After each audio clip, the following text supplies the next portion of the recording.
জাটকা সংরক্ষণে 2 মাসের নিষেধাজ্ঞার পর আজ মধ্যরাত থেকে চাঁদপুরে পদ্মা মেঘনা নদীতে আবারও নামবেন জেলেরা। এতে করে কর্মব্যস্ততা বেড়েছে জেলে পরিবারগুলোতে।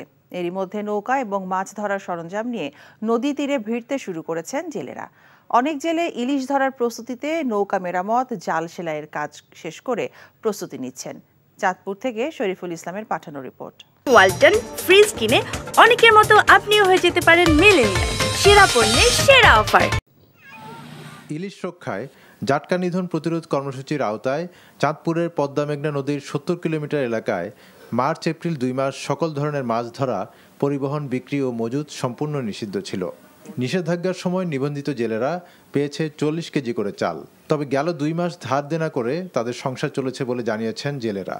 এখন মাছ ধরে বিগত দিনের ধার দেনা পরিশোধ করে ঘুরে দাঁড়ানোর স্বপ্ন দেখছেন মেঘনা পাড়ের জেলেরা। সরকার অভিযান দিয়েছে 2 মাস, আমরা মানছি, আমরা বসে রয়েছি, জালের কাজ করতে আছে। দেনা ফেনা করে যদি আল্লাহ নদীতে মাছ দেয় তো দেনা ফেনা দিয়ে উঠতে পারবো। আমরা যদি নদীতে নামবো, নদী যদি মাছ যদি না পাই তাহলে আমরা কিভাবে চলবো? আমার কিস্তি মিস্তি আছে, সংসার আছে।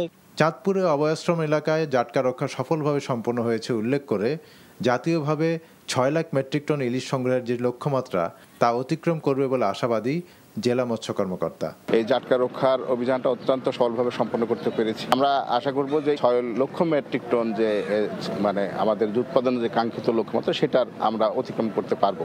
মৎস্য বিভাগ বলছে চাঁদপুরে মার্চ এপ্রিল 2 মাসে নিষেধাজ্ঞা অমান্য করায় 3 শতাধিক জেলেকে ভ্রাম্যমাণ আদালতে সাজা দেওয়া হয়েছে। এছাড়া 50 লাখ মিটার জাল, 3 মেট্রিক টন জাটকা ও 60টি মাছ ধরার নৌকা জব্দ করা হয়। আটক জেলেদের কাছ থেকে জরিমানা আদায় করা হয় 10 লাখ টাকা। NTV news desk.